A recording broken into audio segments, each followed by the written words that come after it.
Hello everyone, आज के इस वीडियो में हम लोग स्टार्ट करेंगे एक न्यू चैप्टर जो कि पावर इलेक्ट्रॉनिक्स का है। इसमें हम लोग डीसी टू डीसी कन्वर्टर पढ़ेंगे, इसके कितने टाइप्स होते हैं और हर एक टाइप्स को हम लोग डिटेल्स में पढ़ेंगे। ठीक, आज की इस वीडियो में हम लोग एक टाइप्स को पढ़ेंगे जिसका नेम है स्टेप अप चॉपर या फिर step up DC to DC converter. ठीक है, हम लोग इसके पहले हम लोग जान लेते हैं कि डीसी टू डीसी कन्वर्टर होता क्या है। ठीक, तो डीसी टू डीसी कन्वर्टर जैसे कि इसके नाम से ही पता चलता है कि ये क्या करता है कि जो डीसी का जो मैग्नीट्यूड होता है, डीसी का जो वोल्टेज लेवल होता है उसको इंक्रीज या फिर डिक्रीज करता है। ठीक, उसी को हम लोग डीसी टू डीसी कन्वर्टर बोलते हैं। ये क्या होता है, एक इलेक्ट्रॉनिक सर्किट होता है जो कि क्या करता है कि डीसी जो करंट होता है, जो डीसी होता है उसके वोल्टेज लेवल को डिफरेंट वोल्टेज लेवल में कन्वर्ट करता है। ये स्टेप अप करता है, मीन्स कि इसको बढ़ाता है, इंक्रीज करता है, तब हम लोग इसको बेसिकली स्टेप अप चॉपर, क्योंकि डीसी टू डीसी कन्वर्टर को चॉपर भी कहा जाता है, इसलिए स्टेप अप चॉपर या फिर बूस्ट चॉपर या फिर बूस्ट कन्वर्टर हम लोग बोलते हैं।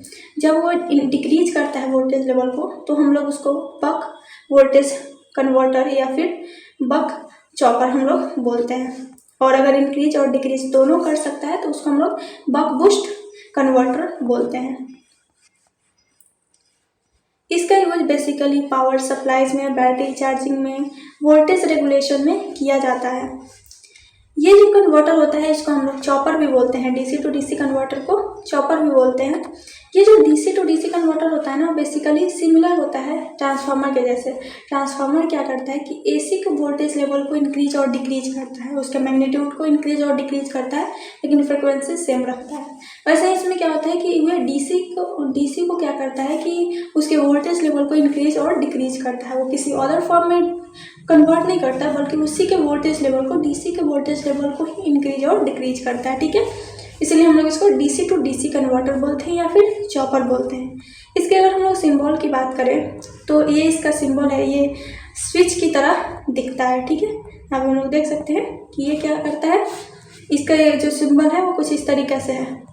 टाइप्स ऑफ चॉपर की बात करें तो ये मेनली 3 टाइप्स के होते हैं, step up chopper, step down chopper, step up step down chopper. ठीक है, या फिर buck converter, boost converter, buck boost converter. ठीक है, तीनों सेम ही है। ठीक, सॉरी, तीनों जो है वो जो बक कन्वर्टर होता है उसको हम लोग स्टेप डाउन चॉपर बोलते हैं, जो बूस्ट कन्वर्टर होता है उसको हम लोग क्या बोलते हैं, स्टेप अप चॉपर बोलते हैं। इस तरीके से ये होता है, 3 टाइप्स के होते हैं। हम लोग इस वीडियो में स्टेप अप चॉपर के बारे में डिस्कस करेंगे। स्टेप अप चॉपर जो होता है उसको बेसिकली बूस्ट चॉपर या फिर बूस्ट कन्वर्टर भी कहा जाता है। इसके जैसे कि नाम से ही पता चल रहा है कि ये क्या करता है कि डीसी को डीसी में कन्वर्ट करता है, उसके जो वोल्टेज लेवल होता है उसको इंक्रीज करता है। ठीक है, स्टेप अप करता है, बढ़ाता है, इसीलिए हम लोग इसको क्या बोलते हैं, स्टेप अप चॉपर बोलते हैं या फिर बूस्ट चॉपर बोलते हैं। ठीक, इसको बेसिकली क्लास बी चॉपर भी कहा जाता है। कंस्ट्रक्शन की बात करें तो यहाँ पे हम लोग इसका सर्किट डायग्राम देख सकते हैं कि एक सप्लाई वोल्टेज है। ठीक है, यहाँ से सप्लाई दिया जाता है। यहाँ पे क्या है कि एक इंडक्टर कनेक्ट होता है, ये चॉपर है, ये डायोड है और एक ये लोड कनेक्टेड है। ठीक है, अगर हम लोग इसे कंस्ट्रक्शन की बात करें तो इसमें क्या क्या कनेक्ट है, एक इंडक्टर कनेक्ट है जो कि सीरीज से कनेक्ट है, जो वोल्टेज सोर्स है उससे। यहाँ पे एक चॉपर कनेक्ट है। ठीक, यहाँ पे क्या है कि ये जो चॉपर है और जो सप्लाई वोल्टेज है वो पैरेलली कनेक्ट है। ठीक है, और यहाँ पे एक डायोड कनेक्ट है जो कि सीरीज से कनेक्ट है, जो लोड है उसके साथ सीरीज में कनेक्ट है। ठीक है, तो ये इसका सर्किट डायग्राम है पूरा। यहाँ पे हम लोग देख सकते हैं कि ये क्या है कि इसमें इंडक्टर, चॉपर, डायोड का यूज किया जाता है, और इंडक्टर जो होता है वो सीरीज में कनेक्ट होता है, और इंडक्टर जो होता है वो क्या करता है, एनर्जी को स्टोर करता है जब स्विच जो होता है ऑन कंडीशन में होता है तब। ठीक है, जो डायोड होता है वो सीरीज में कनेक्ट होता है लोड के साथ। ठीक है, और ये करंट क्या करता है कि ये इसमें क्या होता है कि करंट फ्लो होता है जब जो डायोड जो होता है वो फॉरवर्ड बायस में होता है तब। ठीक है, लोड के क्रॉस, लोड के थ्रू करंट फ्लो होता है जब डायोड जो होता है फॉरवर्ड बायस में होता है तब। ये बेसिकली इसका कंस्ट्रक्शन है। इसके वर्किंग की बात करें तो जब स्विच जो होता है ऑन कंडीशन में होता है, ऑन कंडीशन कहने का मतलब कि यहाँ पे जो स्विच है, ठीक है, स्विच है वो क्या है, क्लोज हो जाता है। ठीक है, तब उसको हम लोग क्या बोलते हैं, स्विच ऑन हो गया है। ठीक है, तो उस कंडीशन में क्या होता है कि यहाँ पे हम लोग सर्किट से समझते हैं कि जब स्विच होता है ऑन हो जाता है, मीन्स कि ये क्या हो जाएगा, क्लोज हो जाएगा। उस कंडीशन में क्या हो जाएगा कि जो ये सप्लाई वोल्टेज है और ये जो डायोड है वो पैरेलली कनेक्ट हो जाता है। यहाँ पे क्या है, पैरेलली कनेक्ट हो गया, ठीक। इसके वजह से क्या होता है कि जो डायोड होता है वो रिवर्स बायस में चला जाता है और जो वोल्टेज जो VS होता है वो इसके क्रॉस अपीयर्स होता है, इंडक्टर के क्रॉस, ठीक है। तो जो इंडक्टर के क्रॉस जो वोल्टेज हो जाता है वो VS हो जाता है और इंडक्टर जो होता है वो चार्ज होना स्टार्ट होता है और इंडक्टर में क्या होता है, करंट फ्लो होता है, ठीक। इस कंडीशन में क्योंकि इसके आगे करंट फ्लो नहीं होता है, इसीलिए या क्योंकि ये जो है वो ओपन सर्किट हो गया है, इसीलिए जो लोड के क्रॉस जो करंट है वो फ्लो नहीं होता है और वोल्टेज जो होता है वीओ जो होता है, मीन्स कि लोड के क्रॉस जो वोल्टेज होता है वो भी 0 होता है, वो अपीयर्स नहीं होता है, ठीक। यहाँ पे हम लोग वर्किंग में देख सकते हैं कि जब स्विच जो होता है वो ऑन कंडीशन में होता है, उस कंडीशन में क्या होता है कि current flows through the inductor from the input voltage source, ठीक है। इसमें क्या होता है कि इंडक्टर जो होता है वो इंडक्टर में करंट फ्लो होता है, इंडक्टर के थ्रू जो सप्लाई के थ्रू जो करंट फ्लो होता है वो इंडक्टर में फ्लो होता है, ना कि लोड के क्रॉस अपीयर्स होता है, ठीक है। और इंडक्टर जो होता है उसकी वजह से एनर्जी स्टोर करना स्टार्ट कर देता है, ठीक। नेक्स्ट, जब स्विच ऑफ होता है, ठीक है, जब ओपन स्टेट में होता है, स्विच ऑफ कहने का मतलब कि ये जो होगा इस कंडीशन में तो ओपन सर्किट हो गया, ठीक है। इस कंडीशन में क्या होता है कि जो इंडक्टर होता है वो एनर्जी अपना रिलीज करता है, जो स्टोर किया हुआ चार्ज रहता है वो रिलीज करता है, ठीक है। उसकी वजह से जो आउटपुट पे करंट होता है वो फ्लो होता है और आउटपुट पे जो वोल्टेज होता है वो अपीयर्स होता है, ठीक है। इस कंडीशन में क्या होता है कि यहाँ पे ये ओपन हो जाता है, इसके वजह से क्या होगा कि जो सप्लाई वोल्टेज हो जाएगा ये सीरीज में हो जाएगा, ठीक है। और इसके वजह से जो इंडक्टर रिलीज करेगा एनर्जी वो इसके थ्रू होकर करंट जो होगा वो आउटपुट पे फ्लो होने लगेगा और एनर्जी अपना जो इंडक्टर है वो एनर्जी अपना रिलीज करेगा, ठीक है। उसके वजह से आउटपुट पे करंट फ्लो होगा और आउटपुट पे वोल्टेज अपीयर्स होगा, ठीक है। तो ये इसका वर्किंग है जब स्विच ऑन और ऑफ होता है। तो वेवफॉर्म से समझते हैं।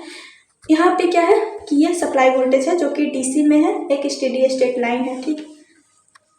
यहाँ पे जब क्या होता है कि सोर्स करंट यहाँ पे क्या होगा या फिर इंडक्टर के थ्रू जो करंट फ्लो होता है वो क्या होगा कि स्टार्टिंग कंडीशन में जब स्विच जो होता है ऑन होता है उस कंडीशन में क्या होता है कि इंडक्टर जो होता है एनर्जी को रिलीज करता है, कुछ टाइम बाद एनर्जी को रिलीज करता है, ठीक है। इसलिए यहाँ से क्या हुआ, स्टार्ट हुआ, एनर्जी रिलीज करेगा, ठीक है।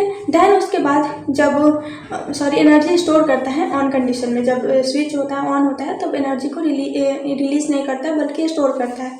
उसके बाद जब स्विच जो होता है ऑफ कंडीशन में होता है तो एनर्जी इंडक्टर जो होता है एनर्जी को रिलीज करता है, उसके थ्रू क्या होता है, उसके वजह से आउटपुट पे करंट फ्लो होता है, ठीक है। तो ये एनर्जी अपना रिलीज करता है कुछ इस तरीके से, ठीक है। फिर उसके बाद साइकिल रिपीट हो जाता है, जब स्विच ऑन होता है तो स्टोर करता है, जब ऑफ होता है तो रिलीज करता है। तो ये क्या हो गया, इंडक्टर के थ्रू जो करंट फ्लो होता है वो। आउटपुट पे क्या होगा कि स्टार्टिंग में जब स्विच ऑन होगा उस कंडीशन में क्या होगा कि आउटपुट पे कोई वोल्टेज अपीयर्स होगा ही नहीं, क्योंकि वो पैरेलली कनेक्ट हो जाता है और डायोड ओपन हो जाता है, उसकी वजह से आउटपुट पे कोई वोल्टेज अपीयर्स होता ही नहीं है, ठीक। इसकी वजह से क्या होगा कि आउटपुट पे जो वोल्टेज होगा वो 0 हो जाएगा। फिर ऑफ कंडीशन में आउटपुट पे वोल्टेज अपीयर्स होगा और फिर ऑन कंडीशन में 0 हो जाएगा।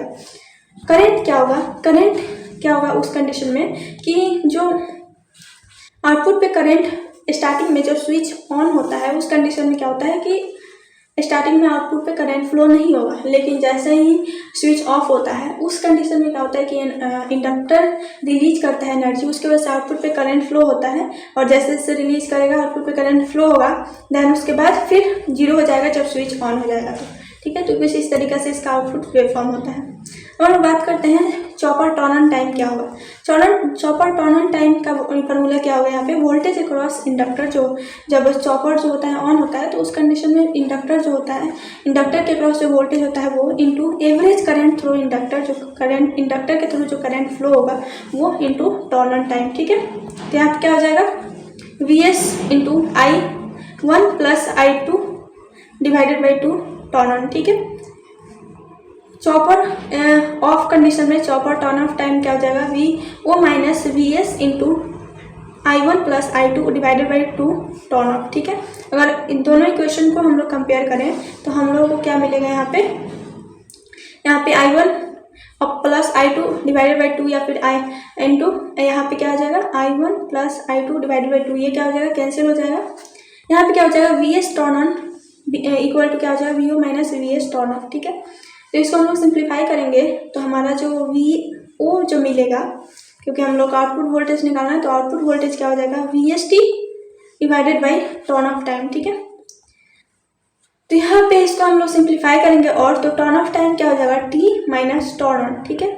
तो यहाँ पे क्या हो जाएगा VO equal to VS upon 1 minus alpha. यहाँ पे अल्फा जो है वो बेसिकली ड्यूटी साइकिल है, जिसको हम लोग आगे डिस्कस करेंगे, ये हो जाएगा, ठीक है। और यहाँ पे क्या हो जाएगा कि जो अल्फा हो जाएगा वो क्या हो जाएगा ड्यूटी साइकिल, और आउटपुट वोल्टेज का यहाँ से फॉर्मूला निकल जाएगा VS divided by 1 minus alpha, ठीक है।